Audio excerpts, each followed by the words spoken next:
Hello friends, Heidi here from Rain Country. God is good all the time. And it's been a long time since I've made a vinegar making video, and so I thought today would be a good time to do it since I'm wanting to start a batch of citrus vinegar. Now I'm making this vinegar strictly for using as a cleaning product. Now most of you may have heard how you can take white vinegar from the store and add citrus peels to it, but this step is going to save you a little bit more money and be more natural.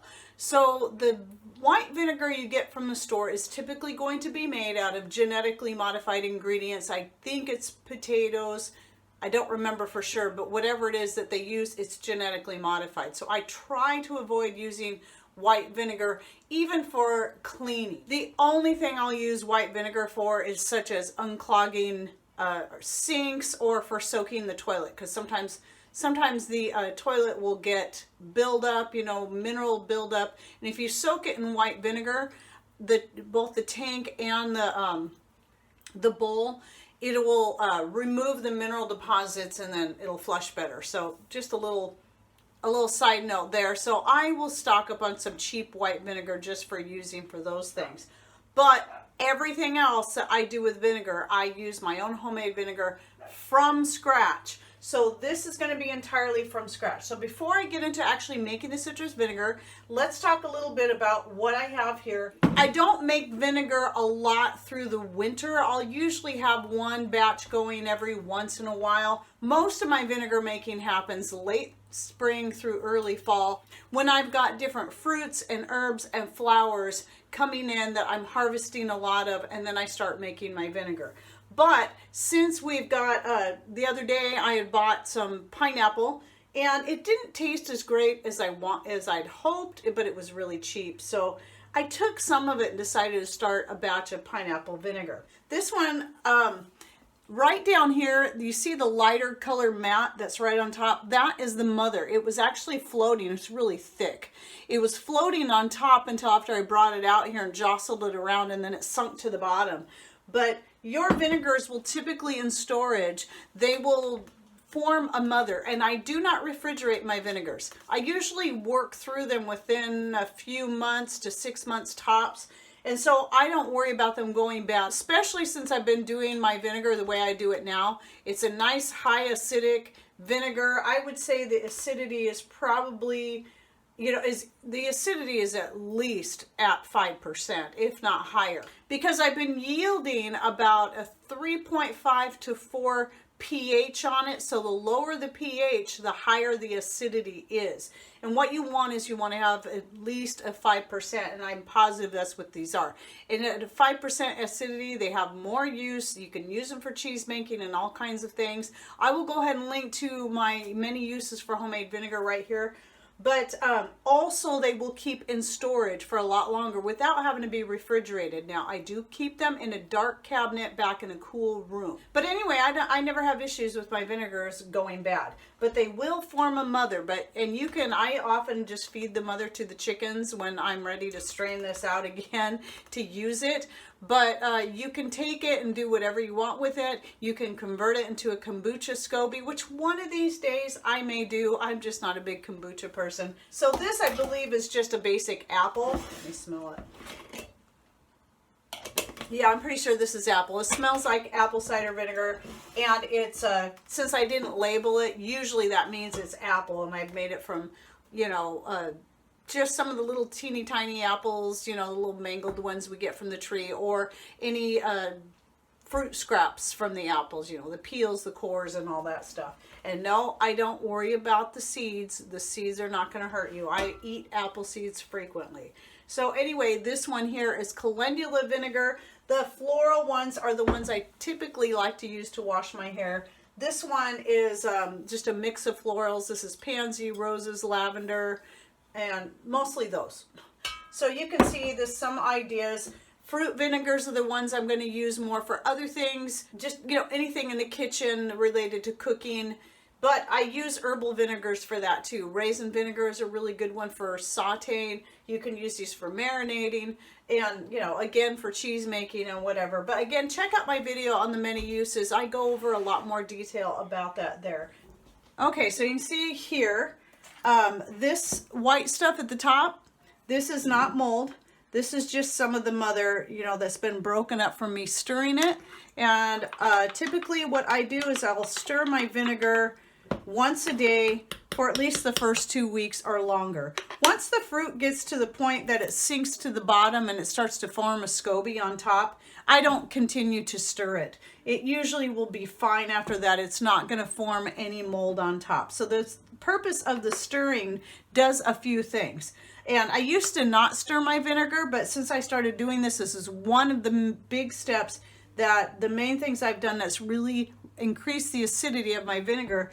And that is because when you stir it, it aerates it. So part of the vinegar making process involves the vinegar being aerated. It needs oxygen for it to convert the sugars into vinegar. And this is what you'd call an acidic ferment, by the way. The other thing is, by stirring it daily, it's going to prevent mold from forming on top. Now, even if you do get mold on top, don't worry about it. No big deal.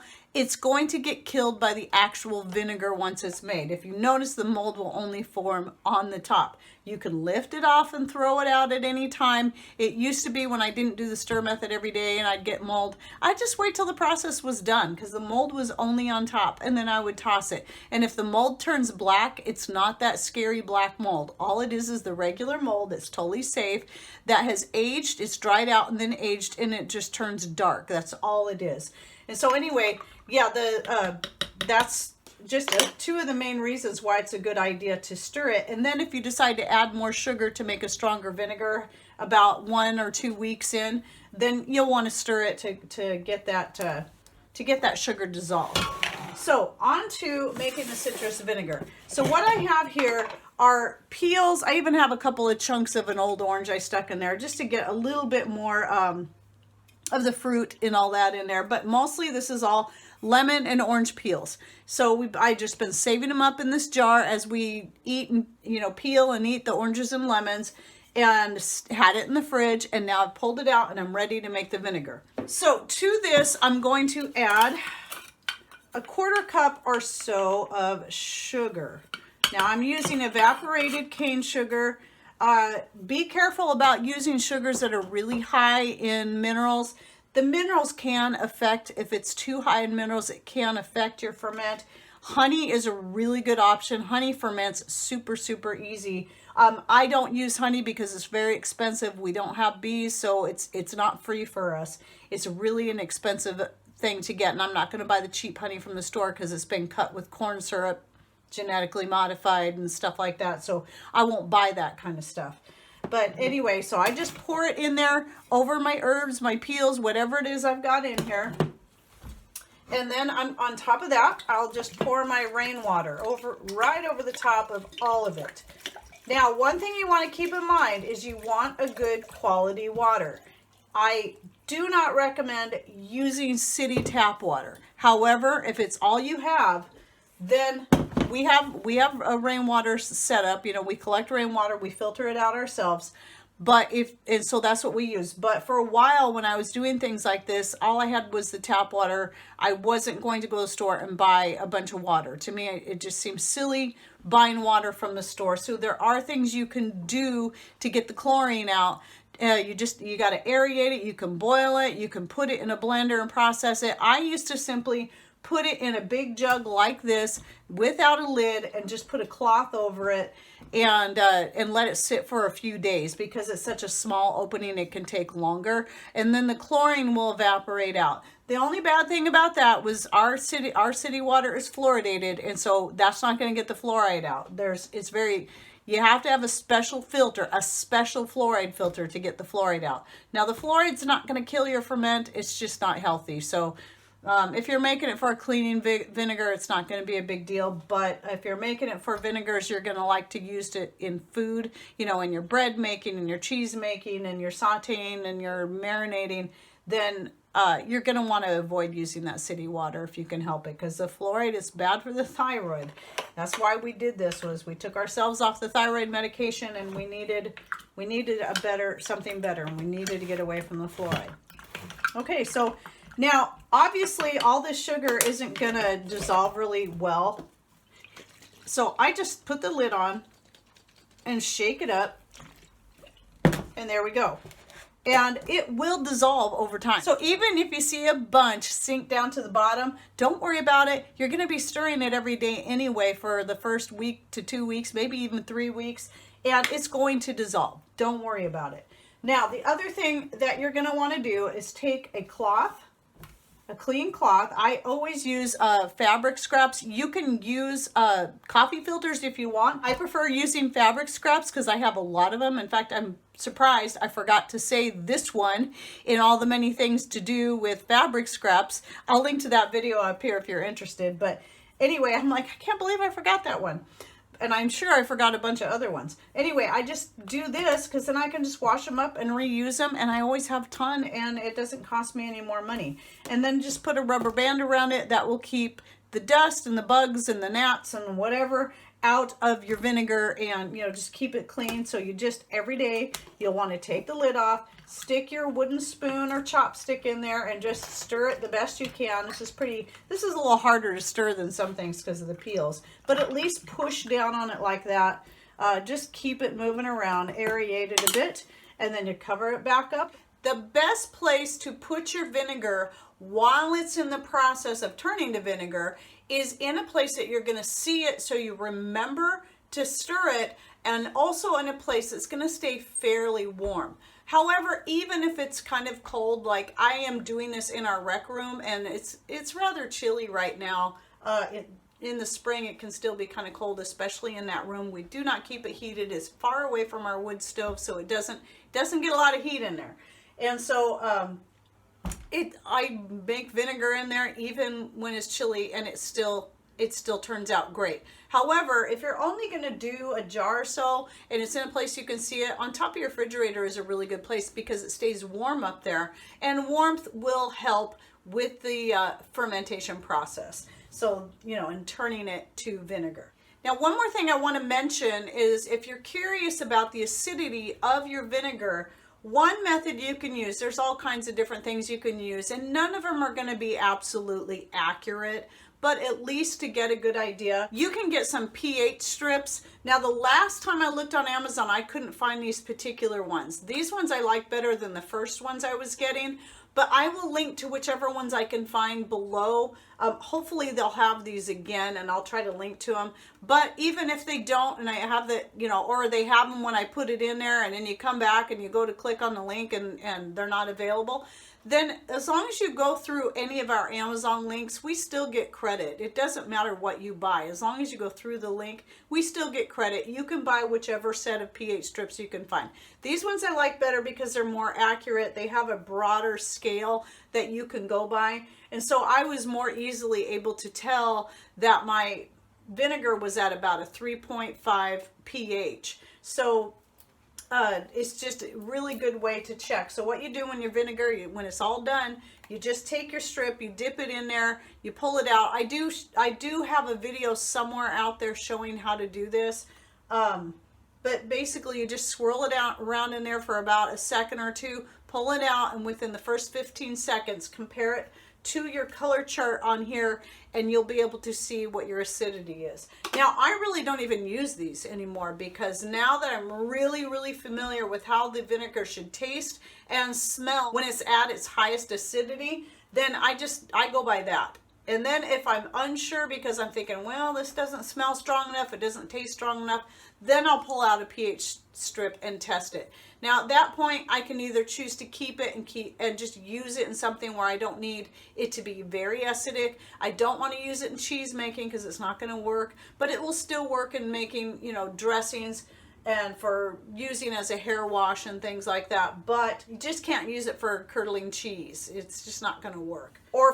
And I also wouldn't recommend using it for pickling or preserving anything. So, but you can also try adding more sugar at that point, stirring it in, and seeing if you can get the process going again. Sometimes that'll work and sometimes not. It just depends. You could just give it a try and see what happens. It's really hardly any investment in the actual vinegar making. I mean, you're using water and scraps most of the time. So I want to recommend a few other options. So with your, as you have herbs coming in, some things to consider are adding some sage or oregano or peppermint, especially for cleaning vinegars. Oregano is we know it's antibacterial, and that would be a good option to add in there. I'm not sure how good that one would smell with the citrus, but I know that you can use like cedar, and citrus smells really good together. I've made vinegar using cedar, you know, just some boughs from our cedar tree. I've used juniper. That's another great option. You can make vinegar with those by themselves even. Sage is a good one to add to the citrus. And any other herbs that you grow that you think, lemon balm is another great one. You could throw some lemon balm in here. And yeah, just whatever herbs you want. I tend to like to separate some of those out. So I will make a peppermint vinegar, which works really good for making extracts. You know, if you want, especially if it's an extract of something that doesn't taste really good and you want to use it for medicinal purposes, use the peppermint to make the vinegar. It's going to add a nice flavor that's strong enough to help cover up the nastiness, like a feverfew, for example. So just some suggestions, some ideas that you can try out. So there you go. And then, oh, I almost forgot. What do you do next? Well, after you stir it together for the first 1 to 3 weeks, maybe you'll want to stir it every day for 4 weeks. Usually after a month, it's going to be done. And you'll know because everything will be sunk to the bottom. You may have formed a scope, may or may not have formed a SCOBY at the top. Not always does that happen. And you can tell by the smell, and you can do your test. So do your test at about 28 to 30 days and see if it's acidic enough, and then it's ready. And then all you have to do is strain it out. I typically, when I'm working with anything that's fermented, including the vinegar, I like to use a nylon mesh strainer rather than stainless steel, but stainless steel really should be fine. I have both kinds. And then it's ready to go. Now, one of the things I like to put my citrus and other cleaning vinegars in is a bottle like this. I have several of these around the house. I keep one in the kitchen, one in the bathrooms, and then I just spray it on whatever I want to clean. Countertops, the refrigerator, the sink, my herbs, fruits, vegetables, or whatever. And I use that to clean anything. One thing you want to make sure you do though before you put it in your spray bottle is strain it out with something finer. So what I recommend, if you're going to use it in a spray bottle like this, I recommend that instead of just straining it through the nylon mesh strainer, and notice I use a big batter bowl because I always do these in half-gallon sizes at a time. Take a clean cloth. This is just some plain cotton cloth that I've reused over and over again. You can also use cheesecloth, and just lay it over there. Make sure it's cotton, and then pour it through that, because you're going to want to strain. You're going to want to strain out all the little teeny tiny pieces. Otherwise, it will clog up your sprayer up here and or down here, and then you'll have a difficult time. And every so often it'll still want to form some little slimy globules that will get hung up in there, and so every now and then you got to get in there and kind of clean that out. But most of the time, if you at least do this method first, strain it really good first, it should work pretty good for you. I have very little problems with it, and I love using it. Oh, and you can also use this to clean carpets or whatever. You may want to do a test run on it, but I use it. I have a carpet shampooer. I use my cleaning vinegar right into the water. I use hot water cleaning vinegar. Sometimes I'll throw a little baking soda in there for just an extra oomph to it, but typically just the vinegar, especially the really nice smelling ones, like the the floral ones, the citrus ones, the cedar, the juniper, that just help really freshen the carpet up in the smell too. So that works really good. All right, well, I hope you enjoyed this video and that you learned something new. Thanks for watching. Take care and God bless.